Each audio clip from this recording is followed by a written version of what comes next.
İndi deyəcəksiniz, bu qız xan kebabı da hazırladı. Çünki özüm hazırlamasam yeyə bilmirəm. Ən sevdiyim kebab növüdür. Bu kebabda ən əsas təmizlikdir. Parazitlərə qarşı qorunmaq üçün bağırsağı və piyli ara kəsməni sirkəli suda saxlayıb soda ilə ovuşdururam. Bağırsağı videoda gördüyünüz kimi tərs çevirib içliyə hazırlayıram.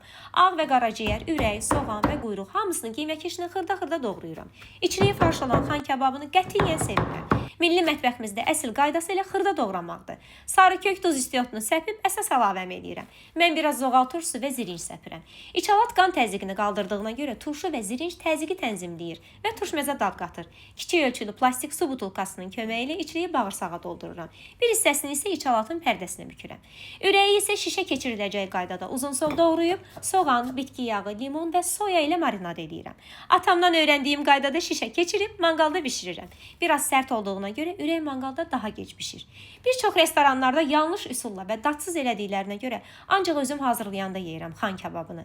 Həm də evdə eləyəndə arxayın oluram ki, təmizliyin hər nöqtəsinə riayət eləmişəm. Bəs sizin restoranlarda risk edib sifariş etmədiyiniz yemək hansıdır?